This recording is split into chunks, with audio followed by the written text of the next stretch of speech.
শীতকালে প্রথম বিয়ে বাড়ি যাওয়া, এই বিয়ে বাড়িটা ছিল রক্তের সম্পর্ক। সবসময় সম্পর্ক শুধু হয় না, কিছু কিছু সম্পর্ক এমন থেকে যায় যেটা রক্তের সম্পর্কের থেকেও কিন্তু বেশি হয়ে যায়। সেটা সবার ক্ষেত্রে কিছু না কিছু টাইমে এরকম কজন মানুষ এসে থাকে যারা জীবনে মনে ছুঁয়ে থাকে। এনারা হলো যার বিয়েতে আজকে যাচ্ছি, সে আমার ছোট্ট বোনের মতন। সেই বোনটার মানে কি বলবো, তার মাকে আমার মাসি বলে ডাকা। সেই মাসির বিয়ে আমাদের বাড়িতে এবং তারা হয়েছেও আমাদের বাড়িতে।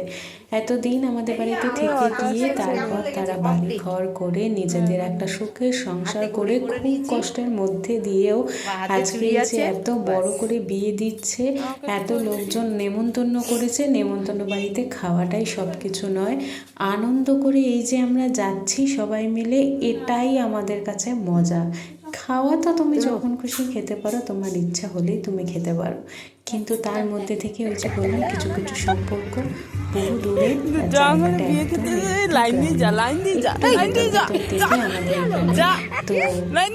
যেতেই হবে। ওই যে বললাম কিছু সম্পর্ক এমন থাকে যেখানে যেতেই হয়, সেগুলো নিজেদের রক্তের সম্পর্ক থেকেও তখন বেশি হয়ে ওঠে।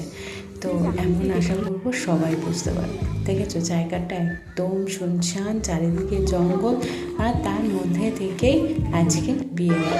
এই যে আমার বোনটি হাসি খুশি আজকে একদম মুখভরা হাসি নিয়ে, তাকে দেখতে সত্যি ভীষণ সুন্দর লাগছে। এত বাধা, এত কিছুর মধ্যে থেকে তার বাবা মা অসুন্দরভাবে তাকে সাজিয়ে গুছিয়ে এত সুন্দর করে যে বিয়ে আয়োজন করেছে তা দেখে তাই সবাই আনন্দ উপভোগ করতেই আজকে সেখানে গিয়েছিলাম, তাকে এইটুকু আশীর্বাদ করতে যেন তার আগামী জীবনটাও একটু সুখে হয়, একটু আনন্দের হয়। আর এই যে দিদা, এই দিদা হলো ওই বোনটির দিদা। আমিও দিদাই বলে থাকি। এতদিন দেখার পর কিন্তু তার চোখ দিয়ে একদমই জল বেরিয়ে গেছিল। চলে এসেছে বর, এবার তাদের শুভ প্রণয় শুরু হবে, আর তারপরে তাদের শুভ দৃষ্টি, তারপরে বিয়ের বাঁধনে বাঁধা।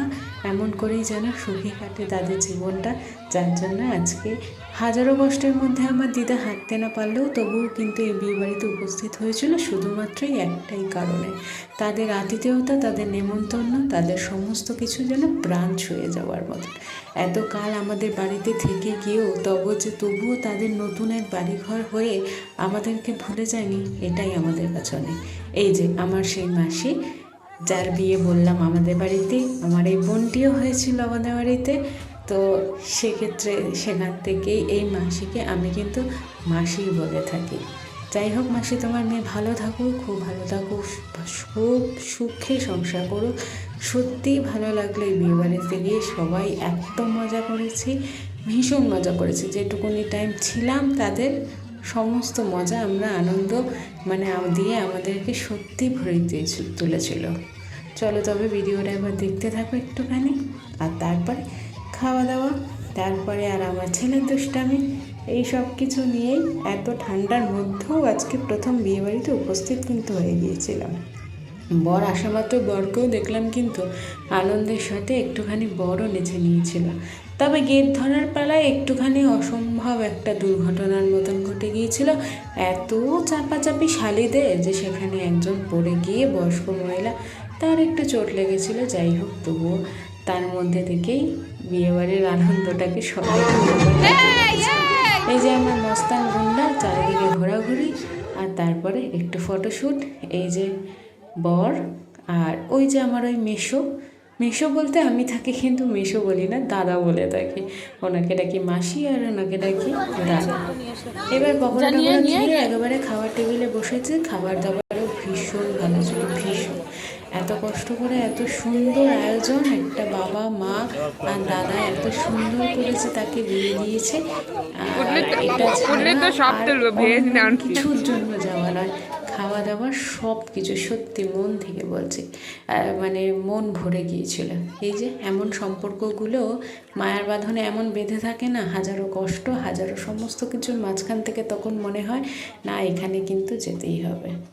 চলো তবে লাস্টে তবে এই যে তার দাদা, আর বিয়ে শুরু হয়ে গিয়েছে। আর ঘড়িতে তখন বাজে রাত প্রায় 11:30। এবার তো চলে আসতেই হবে, কারণ তোমরা দেখলে যে একদম রাতে ওখানে পুরো জঙ্গল নেই, সেখান থেকে আসাটাও বহুত মুশকিল। এবার একটু নেচে কুদে তবে বাড়ি ফেরা যাক।